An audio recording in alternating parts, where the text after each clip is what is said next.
Bom dia, boa tarde ou boa noite, conforme seja o horário que estejam me ouvindo. Dando sequência à série de palestras promovidas pela Casa de Fabiano, nós trazemos hoje para a nossa leitura, um item aqui do livro Obras Póstumas, e eu estava dando uma olhada, né, nesse livro. E ele tem um capítulo que é simplesmente assim maravilhoso. O livro inteiro é maravilhoso, rico demais, né? Foi publicado após a morte, a morte de Allan Kardec. A esposa dele reuniu muito material que ele tinha, né? E publicou tudo que ele tinha ali guardado, estudos que ele fazia que ficaram de fora da codificação, né? Ali dos livros que ele havia publicado até então. Esse livro também faz parte da codificação, Obras Póstumas, que tem muito ensinamento aqui.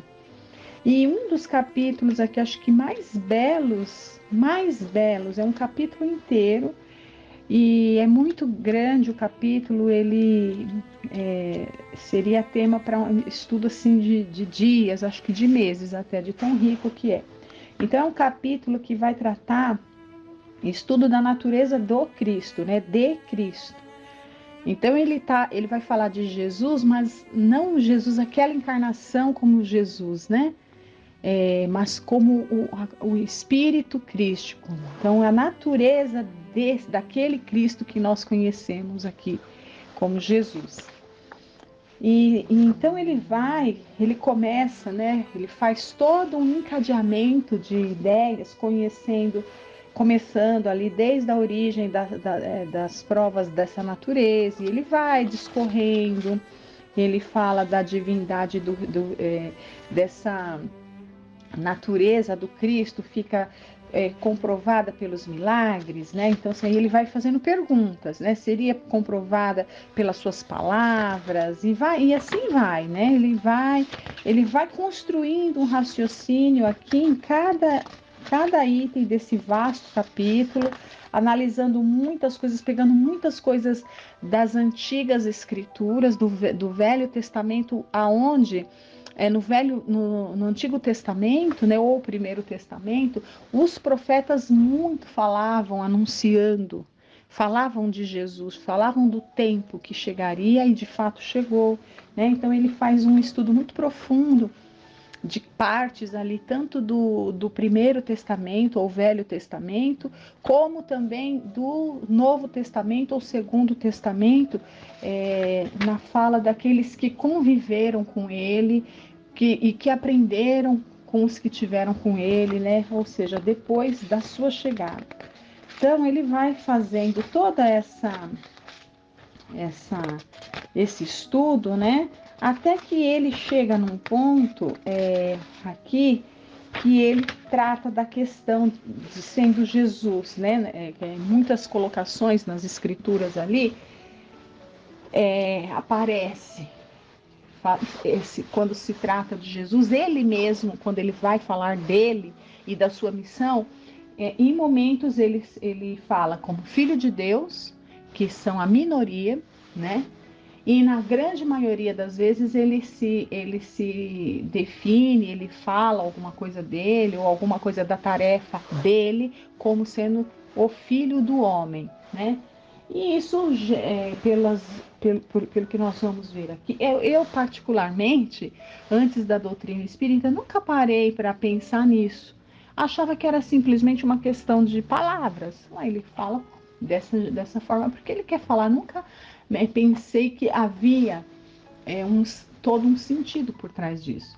Mas à medida que a gente tem o conhecimento que essa maravilhosa, bendita doutrina esclarecedora e riquíssima nos dá, a gente vai percebendo que cada palavra que Cristo pronunciou, cada palavra tem um sentido muito profundo. Nós é que não estávamos ali amadurecidos para perceber isso. Né? Então, cada palavra que ele pronunciou tem sim um significado, não foram palavras assim soltadas porque ele preferiu falar de tal ou de tal jeito. Tem sim uma razão, né? E Kardec, com esse estudo profundo que eu fiz ali um breve resumo, não, né? Só coloquei aqui como que ele organizou a linha de raciocínio que ele utilizou ali para montar esse estudo. A gente vai percebendo que ele esmiuçou até que ele chega nessa questão, né? Então vamos aqui, a leitura é longa, não vai dar para ler tudo, eu vou pulando algumas partes, porque já se foram aí mais de 5 minutos do nosso tempo, né? Então aqui, olha, tudo isso aqui é texto de Kardec, tá? Estudos de Kardec, observações de Kardec, conclusões, respostas que ele foi obtendo ali, estudo muito profundo, né? O título de Filho de Deus, longe de implicar a igualdade, é antes indicativo de submissão. Ora, ninguém pode ser submetido a si mesmo.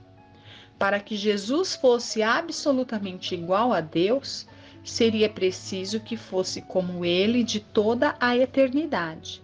Isto é, que fosse incriado, ou seja, que ele não tivesse sido criado em nenhum momento, né? Ora, o dogma diz que Deus o gerou de toda a eternidade. E quem diz gerado, diz criado, quer seja ou não de toda a eternidade. Nem por isso é menos criatura. E como criatura subordinada ao seu Criador, esta é a ideia implicitamente contida na palavra filho. Então, por que ele começa com esse raciocínio? Porque os dogmas, né, religiosos ali, e ele mais para frente vai falar que muitas coisas ali nos concílios religiosos, né, que a igreja promoveu. Então, por exemplo, no concílio de Nicéia, né, muitas coisas foram mudadas, foram mudadas na sua natureza. Então, coisas foram retiradas, por exemplo, a reencarnação foi tirada a partir deste concílio, né? Por interesses humanos, sempre, paixões humanas, né? Então, muitas coisas foram tiradas e muitos dogmas foram também criados. Um deles é esse de que Deus e Jesus seriam a mesma pessoa, que Jesus seria Deus encarnado. Ou seja, até se criou aquela doutrina lá da Santa Trindade, né?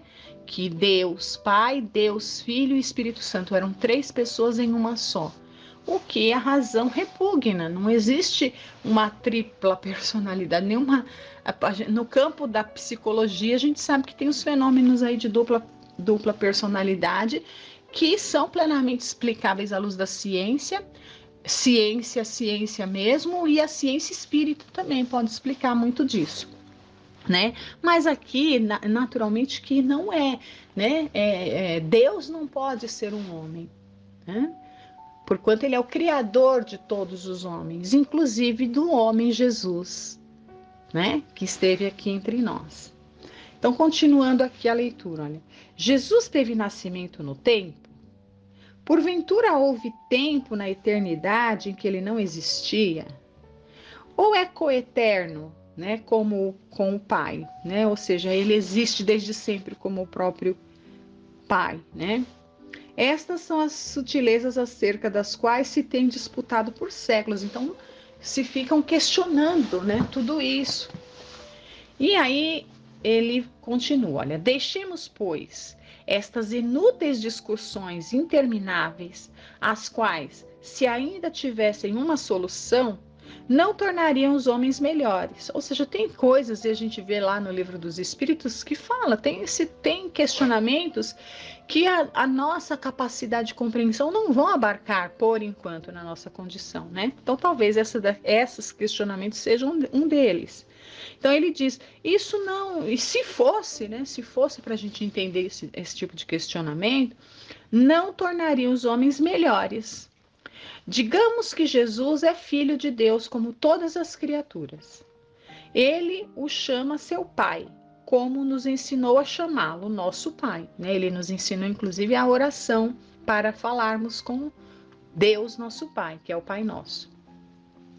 Ele é o Filho muito amado de Deus, porque tendo chegado à perfeição próxima de Deus, possui toda a sua confiança e toda a sua afeição. Ele disse filho unigênito, não porque seja o único chegado àquele grau, mas porque só ele era predestinado para esta missão na Terra. Filho unigênito por quê? Porque aqui no planeta Terra, espírito da condição de Jesus, só Jesus, não teve outro. Tivemos grandes, e sabemos o quão grandes espíritos tivemos aqui, porém, nenhum deles tem a mesma condição que Jesus. A condição de Jesus é única, ele é um espírito crístico, ele é um espírito puro, né? Então, ele já fez já percorreu todos os estágios de grau de evolução ali, para chegar nessa condição e continua evoluindo, porque se Deus é eterno, tudo que ele cria e nós, como o Espírito também é eterno, continua evoluindo. Então é um grau de evolução inimaginável para o cérebro humano, né? Então por isso ele aqui para nós, terráqueos, terrícolas, habitantes do planeta Terra, ele é único, por isso ele é o Filho unigênito. Deus não mandou outro igual a ele, né? Aqui para nós. E outra, os maiores espíritos que fizeram a sua maior evolução, não se conseguiria fazer a evolução no nível de Jesus aqui no planeta Terra, né? Pode-se evoluir muito aqui, mas para ir além, certamente essa evolução deveria ser em mundos até mais adiantados do que a Terra. Então vamos lá, continuando. Se a qualificação de filho de Deus parece apoiar a doutrina da divindade, o contrário deve supor-se de qualificação de filho do homem, que Jesus se deu em sua missão e que foi objeto de muitos comentários. Olha, então vamos lá.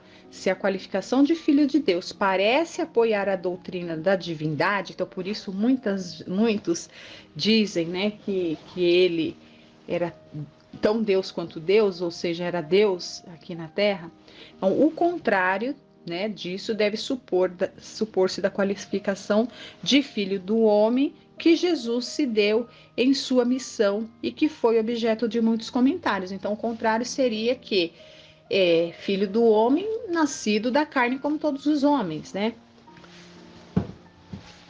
Aí, olha só. Para compreender-lhe o verdadeiro sentido, faz-se preciso remontar à Bíblia, onde ele é dado pelo próprio Deus a Ezequiel. Quem é? Então aqui ele vai lá para o Primeiro Testamento ou Velho Testamento e vai, Kardec, né? Vai lá em Ezequiel, que era quem? Um profeta.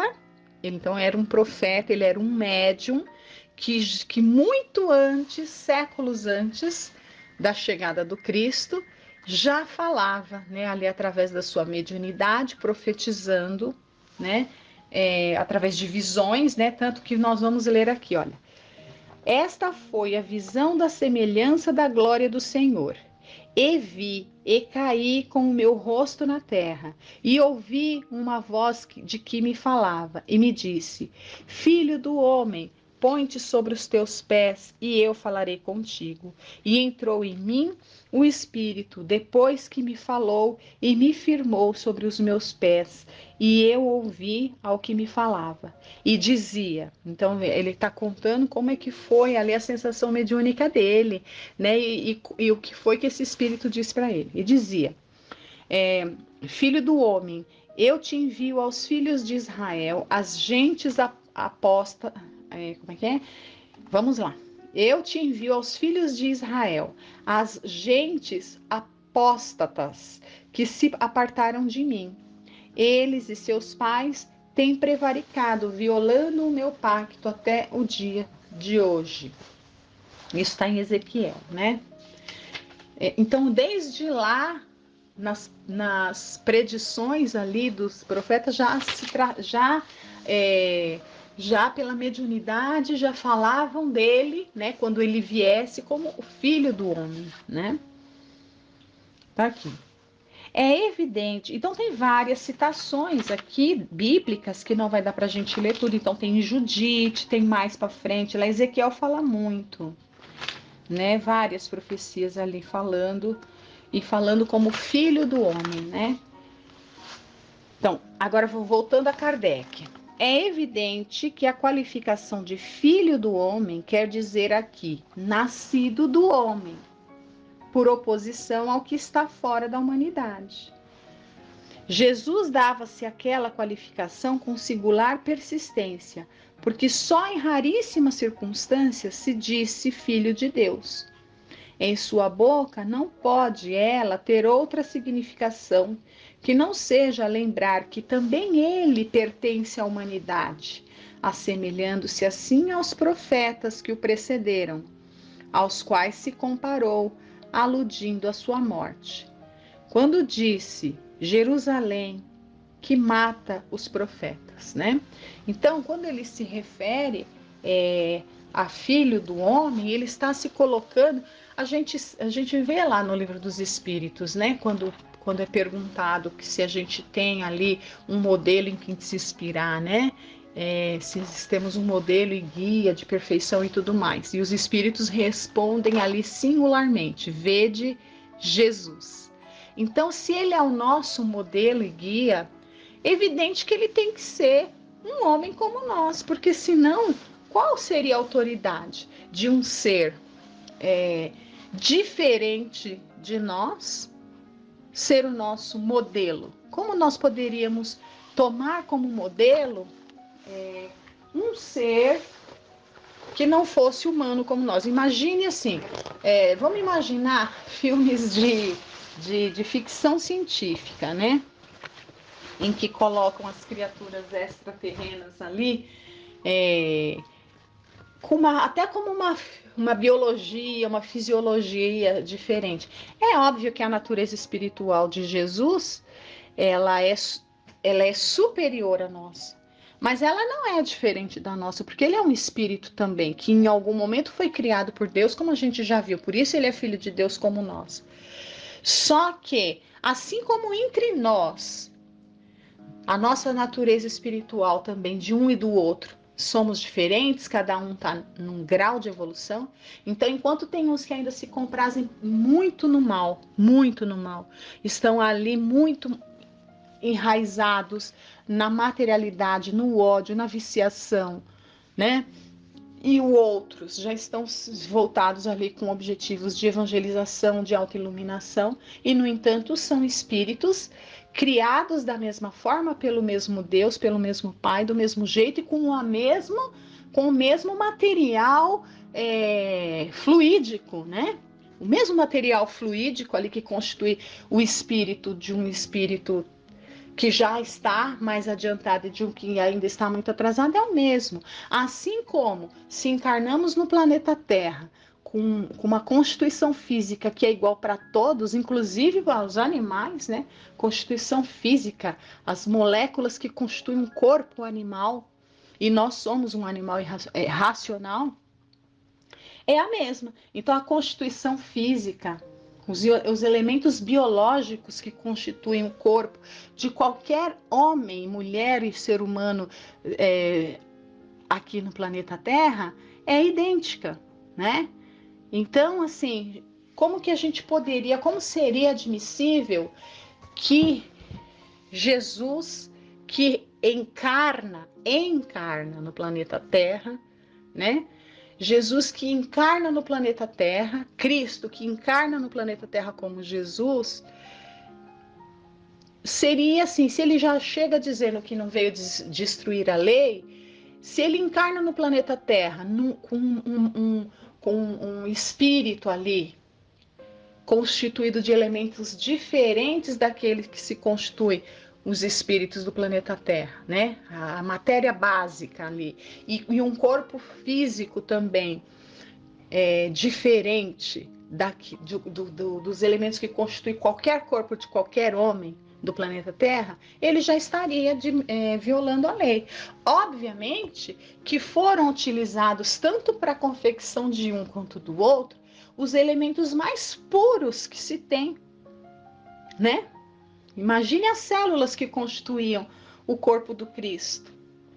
Eram diferentes das nossas? Não, eram células que se encontram em qualquer corpo humano, mas pense nessas células ali, todas elas reverenciando, sabendo que elas estariam ali contribuindo para o corpo daquele que era o representante de Deus, que é criador de tudo, de qualquer ser humano, inclusive delas, que lá instintivamente deve ter essa noção, né? Sabemos que tudo que é da criação de Deus, no seu íntimo não tem a consciência, porque ainda não, né? Mas tem aquela noção. Com relação a essa questão de células, a gente sabe, por exemplo, que espíritos como o Divaldo Franco, né, o Chico Xavier, que eles tinham essa condição até de conversar ali com suas células, né? Então imagine as células do corpo do Cristo. Não eram diferentes, eram as mesmas células, mas elas certamente muito mais dóceis ali, né? Muito mais, sei lá, não tenho nem palavras. E o tempo acabou, né? E eu não sei se ficou claro.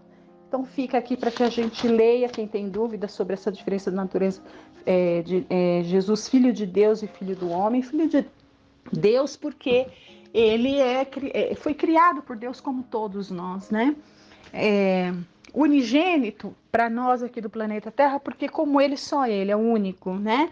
E filho do homem para dizer que Deus, na sua infinita sabedoria, mandou ele em corpo de homem como nós para ser o nosso modelo e guia. Era um homem como nós, né? Só que infinitamente, né, com a sua evolução ali, inimaginável para nós, mas o nosso modelo e guia. Então fica aí o convite para que vocês possam fazer essa leitura no Obras Póstumas de Allan Kardec. Agradeço a todos, fiquem com Deus, uma boa semana.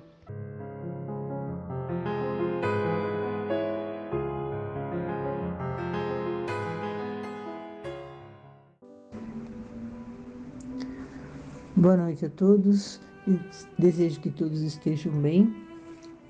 Nós vamos ver hoje um texto do livro Jesus no Lar, psicografado por Chico Xavier, editado pelo espírito Neio Lúcio, e está no capítulo 43 deste livro, e o título é A Glória do Esforço. Relacionava Tiago, filho de Alfeu, as dificuldades naturais na preparação do discípulo quando várias opiniões se fizeram ouvir quanto aos percalços do aprimoramento. É quase impossível praticar as lições da Boa Nova no mundo avesso à bondade, à renúncia e ao perdão. Concluíram os aprendizes de maneira geral. A maioria das criaturas comprazem-se na avareza ou no endurecimento. Registrava o mestre a conceituação expendida pelos companheiros em significativa quietude quando Pedro o convocou diretamente ao assunto. Jesus refletiu alguns instantes e ponderou. Então, revendo, né, o relato do texto, vemos que os apóstolos estavam reunidos, conversando sobre as dificuldades de se tornar ali um cristão com o coração puro, com os conhecimentos e a prática, né, das leis, da lei do amor, né, da fraternidade. E eles achavam que isso era quase impossível, porque o mundo, né, não tinham vontade de praticar a bondade, né? Não demonstravam tanta vontade de ser bondosos, né? De renunciar a determinadas coisas para o bem de todos, ou de praticar o perdão, né? Nos momentos de dificuldades nas relações entre as pessoas, né? Então, eles concluíram que isso era difícil porque a maioria tinha o coração endurecido e eram ávaros, né? E Jesus estava somente ouvindo. E então Pedro falou com Jesus de forma a colocá-lo na roda de conversa, né? E Jesus, então, Jesus refletiu alguns instantes, né, e ponderou: entre ensino e aproveitamento, tudo depende do aprendiz. E não é mesmo verdade, né? Se nós queremos aprender, falemos das questões escolares, né, do frequência a uma escola. Se eu não prestar atenção na aula, se eu não refletir sobre o que eu ouço, se eu não refletir sobre o que leio, eu não vou ter facilidade de desenvolver o meu estudo, né, a respeito do que for dado na aula, né? Então, tudo depende do aprendiz, né? Se eu estou querendo me aperfeiçoar, eu é que tenho que me mobilizar para adquirir essa conquista, seja ela qual for, né? Então, e Jesus continua falando com brandura. Existiu no tempo de Davi um grande artista que se especializara na harpa, com tamanha perfeição que várias pessoas importantes vinham de muito longe a fim de ouvi-lo. Grandes senhores com as suas comitivas descansavam de quando em quando junto à moradia dele, cercada de arvoredos, para escutar-lhe as sublimes improvisações. O admirável mestre fez renome e fortuna, parecendo a todos que ninguém o igualaria na terra, na expressão musical a que se consagrara. Em seus saraus e exibições, possuía em seu serviço pessoal um escravo aparentemente inábil e atoleimado, que servia água doce e frutas aos convivas e que jamais conversava, fixando toda a atenção no instrumento divino, como se vivesse fascinado pelas mãos que o tangiam. Muitos anos correram quando, certa noite, o artista volta de inesperado ao domicílio, findo o banquete de um amigo nas vizinhanças, e com indizível espanto assinala a celeste melodia no ar. Alguém tocava magistralmente em sua casa solitária, qual se fora um anjo exilado no mundo. Quem seria o estrangeiro que lhe tomara o lugar? Em lágrimas de emoção, por pressentir a existência de alguém com um ideal artístico muito superior ao dele, avança devagar para não ser percebido e, sob intraduzível assombro, verificou que o arpista maravilhoso era o seu velho escravo tolo que, usando os minutos que lhe pertenciam por direito e sem incomodar a ninguém, exercitava as lições do Senhor, às quais emprestava, desde muito tempo, todo o seu vigilante amor em comovido silêncio. Foi então que o artista magnânimo e famoso libertou-o e conferiu-lhe a posição que por justiça merecia. Diante da estranheza dos discípulos que se calavam, confundidos, o mestre rematou: a aquisição das qualidades nobres é a glória infalível do esforço.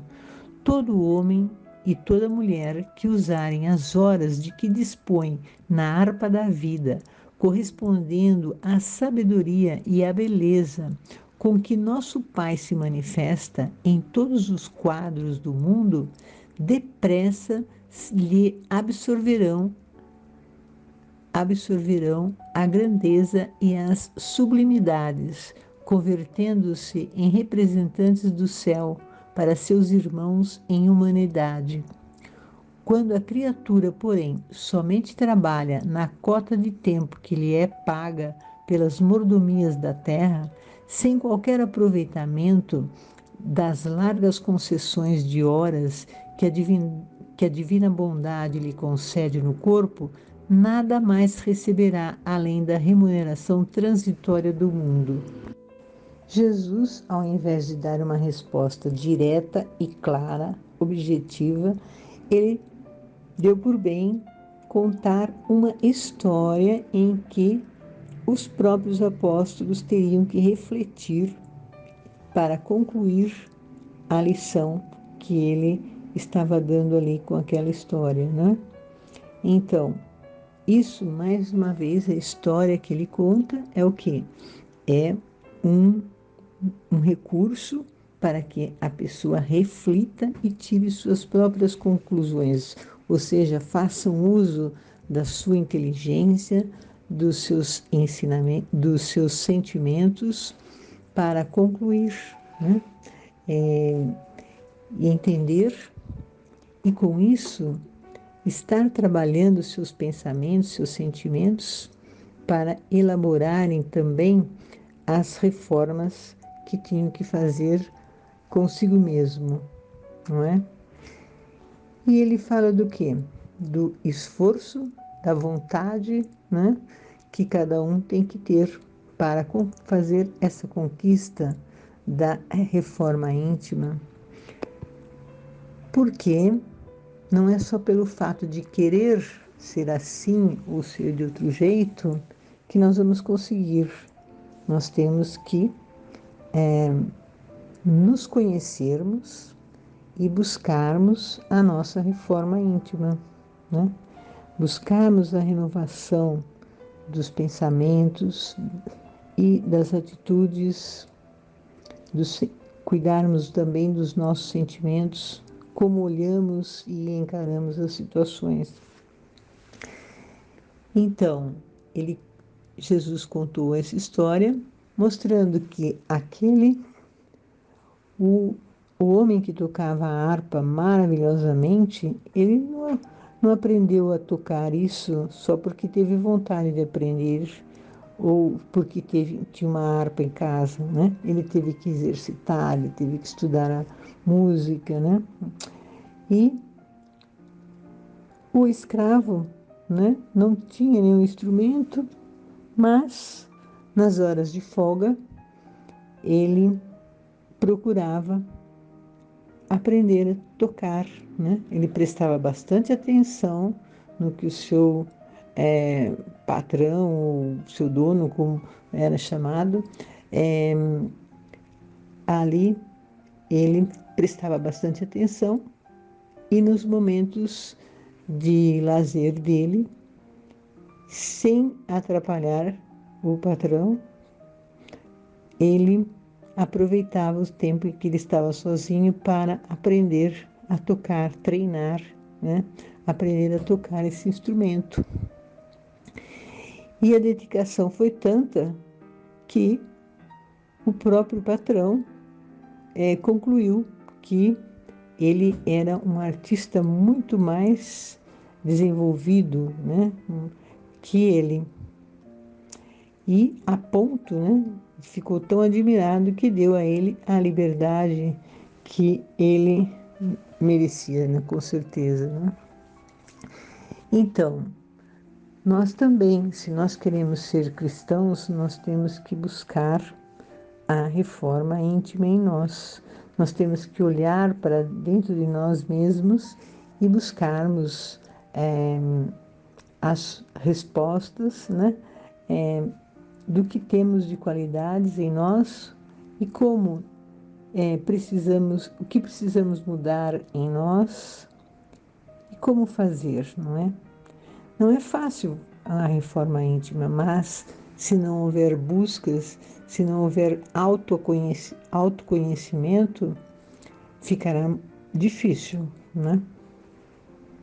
Depois, né, Jesus, depois de ver que os discípulos estavam ali calados e assim, meio estranhos com o que ouviram, né, Jesus então fala para eles que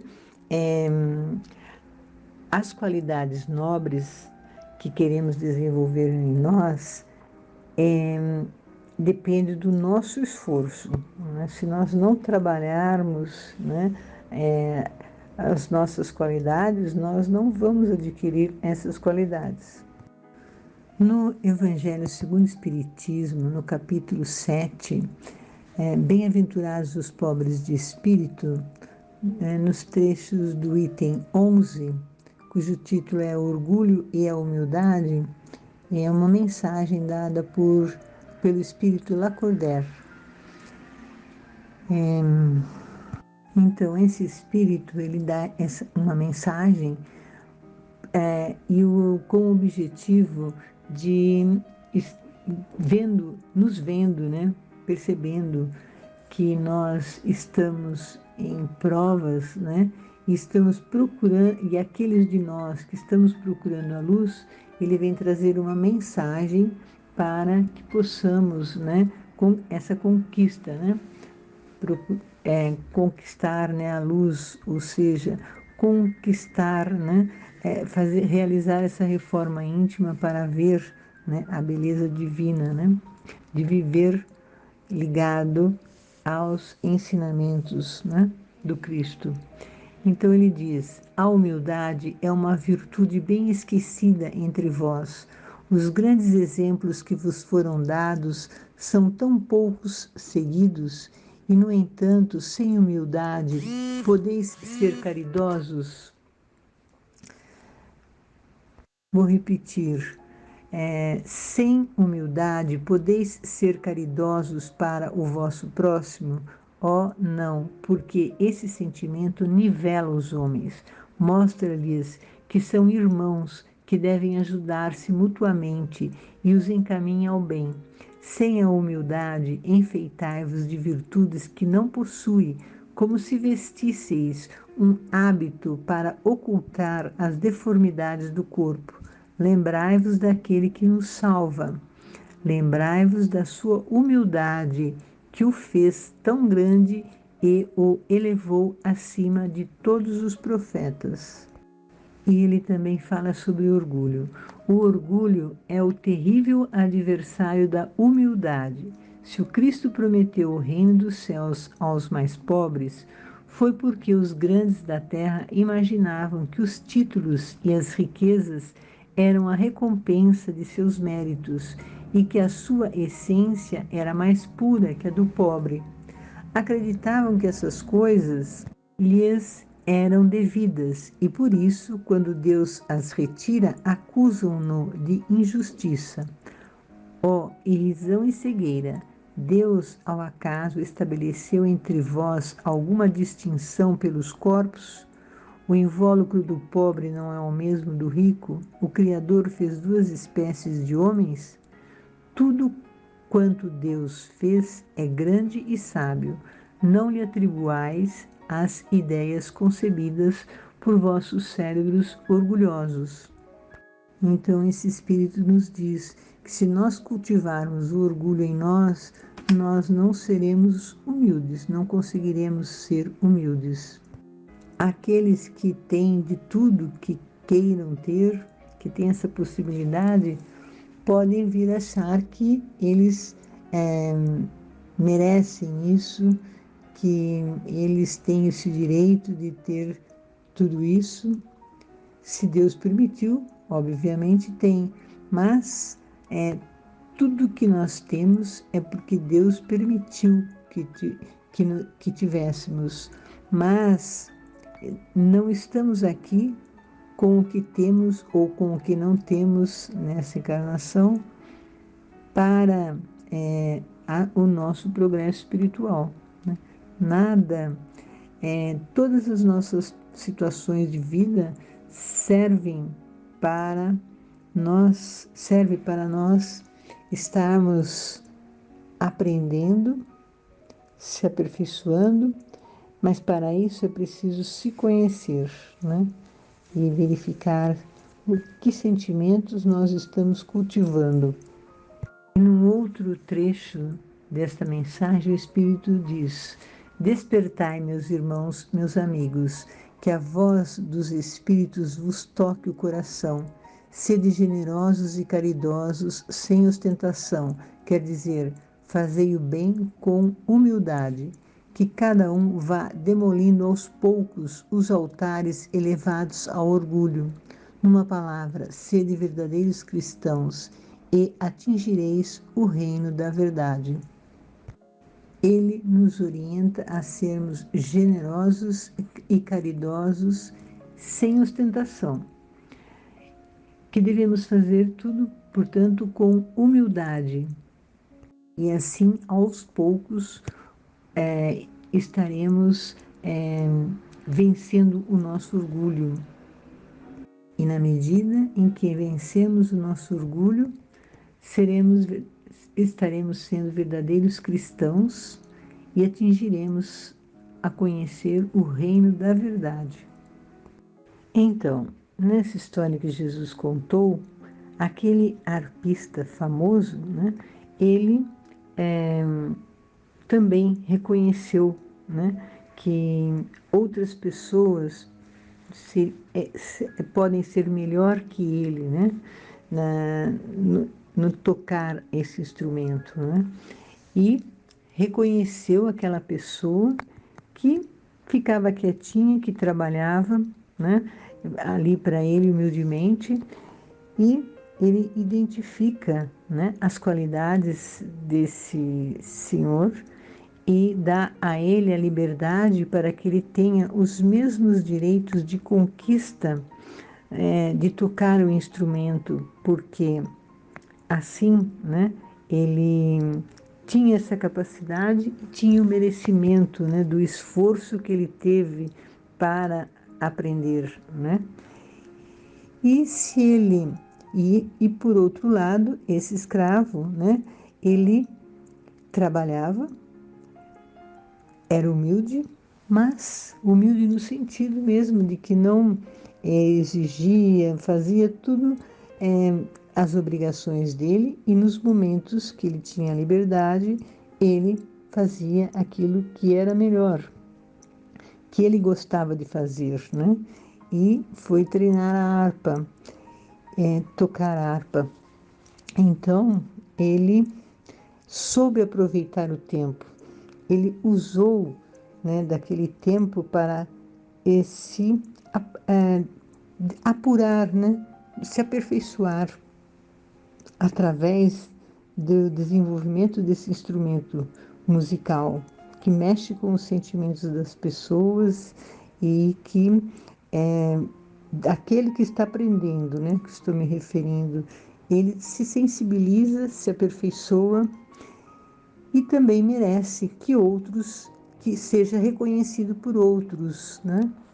Porque pelo seu esforço, pela sua dedicação, ele conseguiu se aperfeiçoar. Assim como se aperfeiçoamos no tocar um instrumento, também podemos aperfeiçoar as nossas qualidades morais. E é isto que é importante para que a Terra conquiste, né, a condição de um planeta mais harmonioso, em que as pessoas tenham capacidade de conversar, se entender e se auxiliarem uns aos outros. Os povos sejam todos amigos. Então, vamos finalizar, né? Agradecendo a Deus a lição desses ensinamentos, desses espíritos amorosos que vêm trazer essas mensagens para a nossa reflexão e fortalecer a nossa alma para buscarmos a renovação. Que todos estejam em paz. Tenham uma semana de paz.